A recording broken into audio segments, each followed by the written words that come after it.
Señoras y señores, bienvenidos a Tiempos Modernos. Durante las negociaciones que tuvieron lugar en Utrecht en 1713, tras la Guerra de Sucesión, los británicos consiguieron que Luis XIV les entregase Menorca y Gibraltar a cambio del fin de la guerra y del reconocimiento de Felipe V como rey de España. Desde entonces hasta 1802, la isla permaneció en tres diferentes etapas en manos británicas. En medio hubo una época en que España recuperó Menorca e incluso otra en la que la isla estuvo en manos francesas. La isla de Menorca había sido cedida al rey Jorge I en 1713 en virtud del Tratado de Utrecht, a cambio del reconocimiento de Felipe d'Anjou como rey de España. Desde ese momento hasta 1756 permaneció en manos británicas, pero en esa fecha, al estallar la Guerra de los 7 Años, los franceses la tomaron y retuvieron hasta el final de la misma en 1763. De nuevo, tras esa fecha, los ingleses recibieron Menorca de Francia por el Tratado de París, hasta que en 1781 una expedición española asaltó la isla y la recuperó finalmente al año siguiente, aunque en 1798, debido a la alianza española con Francia, Gran Bretaña volvió a recuperarla. Finalmente le terminó cediendo por el Tratado de Amiens en 1802, en que pasó a España de modo definitivo. En general, este último episodio se considera transitorio, por lo que la campaña de 1782 ha adquirido un carácter histórico de conquista definitiva. Durante el siglo XVIII, España intentó recuperar en varias ocasiones Gibraltar y Menorca. En lo que hacía a la isla, en 1781 se determinó armar una escuadra que la asaltase. La flota se reuniría en Cádiz, pasaría el estrecho sin ser vista y se dirigiría a Cartagena y Alicante, mientras los informantes ingleses la supondrían zarpando hacia América. Desde la costa mediterránea llegaría hasta Ibiza, evitando Mallorca, y luego desembarcarían en Fornells, en Ciudadela. La flota, compuesta por 77 buques de transporte y 10 buques de guerra, estaba comandada por el almirante Buenaventura Moreno, a su vez subordinado al duque de Crillon, jefe de la expedición en su conjunto. El 21 de julio de 1781 la armada partió de Cádiz.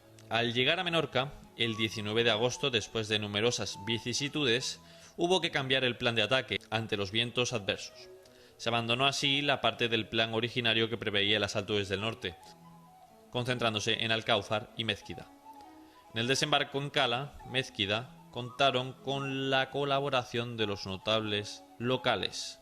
A continuación, aislaron Mahón y la tomaron en medio de un desbordante entusiasmo de la población, mientras los británicos huían por el puerto. El desembarco fallido en Alcáufar, debido al oleaje, facilitó en cambio el repliegue inglés y su reclusión en el castillo. Ciudadela fue tomada por el marqués de Avilés y el marqués de Peñafiel el castillo de Fornells, mientras el duque de Crillon dirigía el sitio del castillo de San Felipe, situado en Villacarlos al sur de la bahía de Mahón. La operación inicial no había previsto la necesidad de sostener un largo asedio, por lo que no se disponía de medios para asaltar el castillo, y hubo que solicitar a Barcelona que enviase artillería adecuada para el ataque. Por lo demás, tampoco hubo ánimo para un gran derramamiento de sangre. Las conversaciones entre ambas partes eran continuas, y hasta se permitió que las mujeres fuesen cortésmente evacuadas. En enero de 1782 se produjo el asalto al castillo, que terminó con la entrega de las banderas, pero no de las armas. A los británicos se les rindió honores militares. La campaña costó 238 muertos y 380 heridos, pero se había capturado una gran cantidad de piezas, casi 350, con munición para sostener una larga campaña. Aunque los británicos, como se ha dicho, volverán durante otros 4 años, en 1798 y hasta 1802. Menorca se había, al fin, recuperado.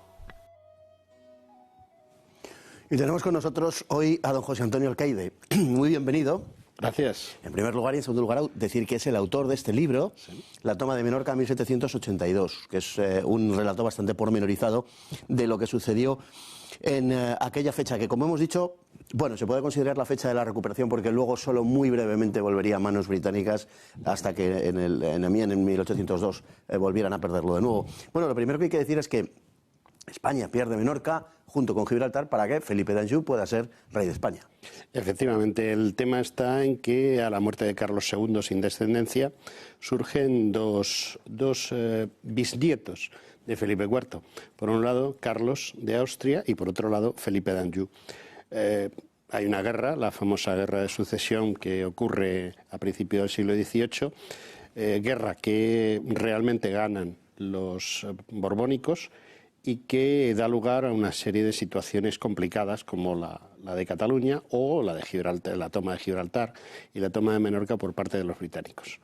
Finalmente, el rey francés, que en definitiva es el valedor de Felipe d'Anjou, pues toma la decisión de, en esas conversaciones de Utrecht entre 1713 y 1715, el solucionar esto dando por buena las conquistas que los británicos habían hecho y que en definitiva es lo que les interesaba. Bueno, Menorca era una isla que tenía ya alguna experiencia en otras campañas de épocas anteriores, ¿no? Sí, Menorca ha sido siempre codiciada por todos los imperios del Mediterráneo, desde la época cartaginesa. De hecho, el puerto de Mahón debe su nombre al hermano pequeño de Aníbal. Y bueno, sobre todo desde el siglo X, en que hay diversos enfrentamientos entre musulmanes y cristianos, a la época de la expansión turca, sobre todo en el siglo XV, en que los turcos se empeñan repetidamente en asaltar la isla, y es precisamente Felipe II el que crea un castillo que defiende la bocana del puerto más importante del Mediterráneo, que es Mahón. Hasta que en 1708 se produce el desembarco anglo-holandés, que finalmente derivará en una evacuación de los holandeses, pero como ya viene siendo un clásico, no de los británicos. No, los británicos tienen por costumbre, cuando llegan a un sitio, se quedan. Y además ellos querían ese sitio. Ellos tenían fijada su posición en tener Menorca, tener Malta, que también la conquistan en esa época, un poquito después, y disponer de islas pues, del estilo de Creta o Rodas o similar, con lo cual controlan todo el Mediterráneo. Con 3 o 4 islas ellos pueden controlar el Mediterráneo. No estaban bajo ningún concepto interesados en irse, y de hecho cuando le toman la isla a los franceses a mitad del siglo XVIII, hacen lo imposible para recuperarla por vía diplomática, ya que por vía militar se puso muy difícil. Bueno, una vez en poder británico, al principio el gobernador residía en Ciudadela, pero Ciudadela, la población influida por los elementos notables de allí, era bastante antibritánica y decidieron cambiar su ubicación y marcharse a Mahón. Generalmente el pueblo respiraba, bueno, sigue haciéndolo hoy también, en función de lo que los grupos de poder, la oligarquía o las clases altas, en definitiva, defendían, ¿no? Pues el pueblo se alineaba con ellos, y en este caso, en Ciudadela, era abrumadoramente, podemos decir así, pro-español, ¿no? Sí, era pro-español, y sobre todo es un problema también religioso. Ciudadela es la sede del obispado, tenía una catedral que fue quemada en 1936 y disponía de una amplia cantidad de personal relacionado con la Iglesia. Claro, eran católicos, mientras que los británicos no lo son. Ellos tienen otra religión, que es la anglicana, y que procuran imponerla en los sitios donde se encuentran. Eso es quizá el principal problema que hubo. Y como ese cristianismo católico era el que más preponderaba en la zona, los británicos pensaron, primero, vamos a castigar a estos que se oponen, y segundo, vamos a crear un núcleo de población más importante precisamente en el puerto, en el mejor puerto de la isla, que es Mahón, porque Ciudadela es un puerto muy pequeñito el que tiene.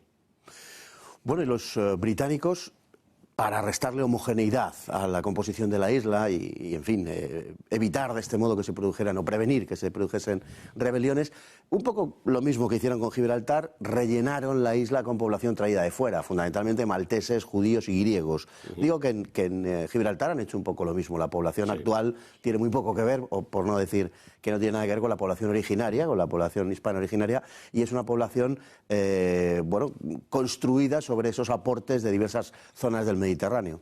Sí, ellos plantificaron, cuando se dieron cuenta de que no podían controlar la isla desde Ciudadela, básicamente por el tema religioso, pues pensaron que además había que aprovechar las posibilidades económicas y navales del puerto de Mahón. Mahón era una población relativamente pequeña, amurallada y pequeña, y no tenía una gran importancia en ese momento. Entonces ellos pensaron crear esa confrontación entre Ciudadela y Mahón. Claro, Mahón había que repoblarlo, no solo Mahón, sino Alayor, todos los alrededores, que estaban bastante despoblados a causa de las incursiones piratas que hubo en el siglo anterior. ¿Qué es lo que sucede? Pues ellos deciden traer griegos, gente de origen griega que tiene religión ortodoxa, que chocaba con esa religión católica de Ciudadela, judíos, una serie de personajes que le dieron un alto valor económico a la isla. La isla nunca ha funcionado económicamente tan bien como con los ingleses, hay que reconocérselo. Pero lo que sí es cierto es que crearon una serie de enfrentamientos entre Mahón y Ciudadela que, aunque ya no existen como tal, sí persisten en el acervo cultural de la isla. Bueno, el ataque hay que decir que se produce en 1781 en función del tercer pacto de familia entre España y Francia, por un lado, y también de la colaboración hispano-francesa en la guerra que libran los insurgentes norteamericanos contra la dominación británica. Pues recordemos que estamos en plena guerra de independencia, como digo, y que España y Francia apoyaban a esos insurgentes contra el dominio de la corona británica. Sí, hay un tema muy desconocido en eso, y es que España no solo aportó gran cantidad de metal de plata, es decir, el dólar proviene de todo ese ingente cantidad de moneda que fue desde España para allá, sino que el propio Gálvez, con 7 regimientos, asaltan Florida y sobre todo la zona de Pensacola es otra zona muy controlada gracias precisamente a las tropas españolas. Eso viene del pacto de familia que se hace en Aranjuez, el tercer pacto de familia, y entonces Carlos III opina, este es el momento de recuperar Menorca y luego Gibraltar. Y es cuando envían a Sollerich, marqués de Sollerich, que era de Palma de Mallorca, a que vea las posibilidades de ese asalto a la isla. Bueno, hay quien ha querido ver... yo creo que no tiene mucha base, pero en fin, quien ha querido ver estos episodios, tanto la toma de Menorca como la ayuda a los rebeldes norteamericanos, como una justificación de lo que luego los ingleses harían con las colonias españolas. Yo creo que los británicos no habrían necesitado de esa justificación para hacer lo que hicieron y para promover esa secesión, ¿no? No, bueno, ellos tenían un proyecto de expansión que consistía básicamente en destruir el Imperio Español por un lado y luego aposentarse económicamente. Ellos nunca tuvieron el interés de hacer lo que hacía España. España los territorios que conquistaba los convertía en provincias. Inglaterra los convertía en colonias, únicamente para lo que es el estipendio económico. Ellos pensaban nada más que en la economía, nada más. La expedición a Menorca la dirige el duque de Crillon, que no es un personaje de un gran relieve militar y que parece que muchos de sus triunfos los obtenía, digamos, de un modo bastante menos heroico, ¿no?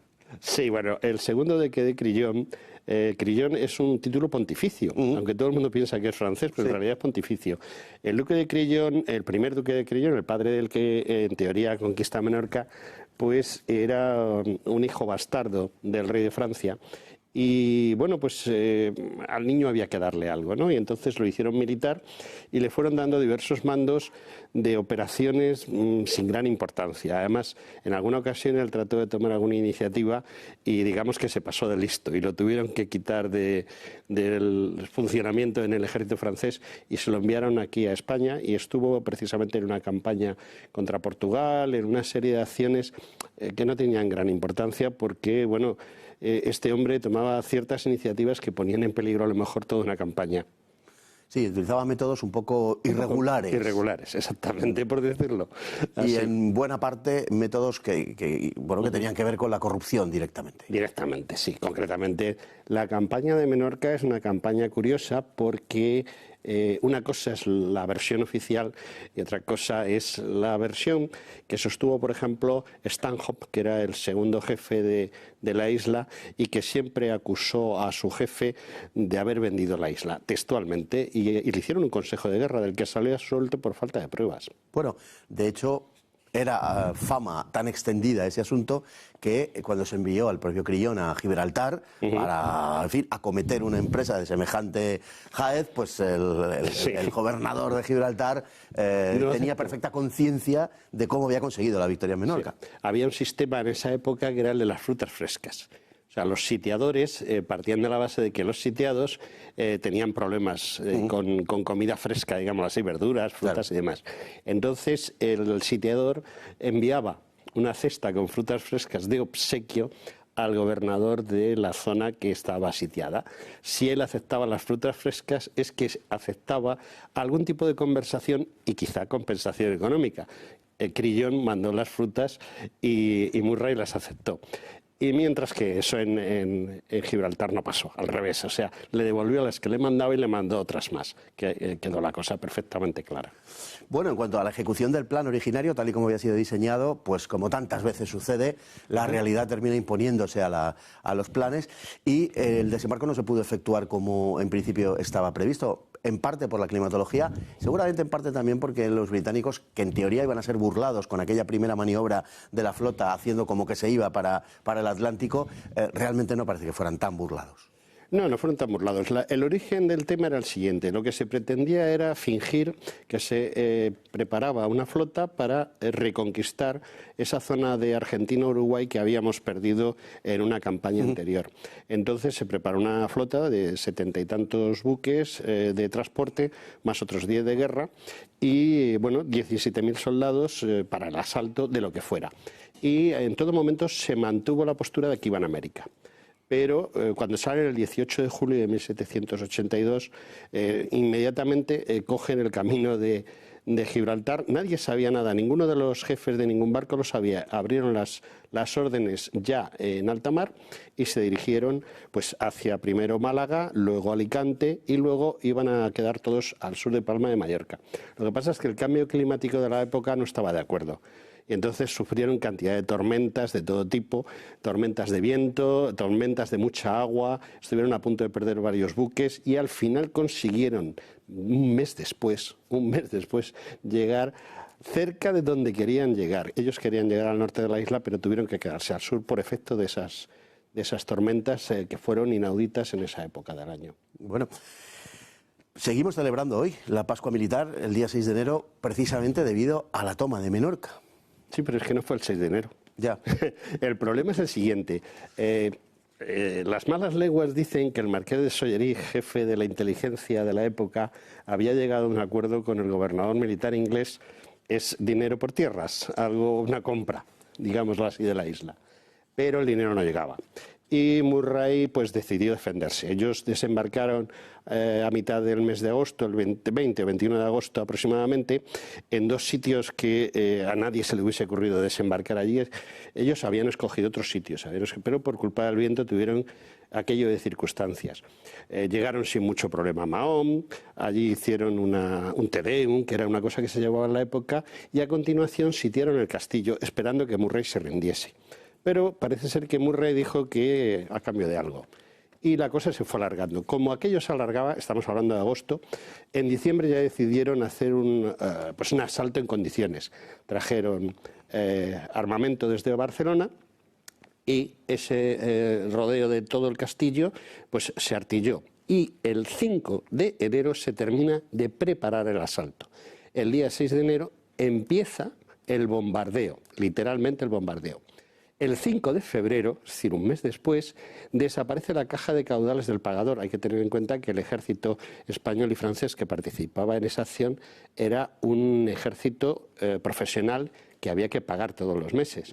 El 5 de febrero desaparece la caja de caudales del contador y el 6 de febrero pues Murray dice que para evitarle sufrimientos a la población civil se va a rendir. Algo inaudito en el siglo XVIII y XIX, en que a los generales la población civil pues no les preocupaba excesivamente.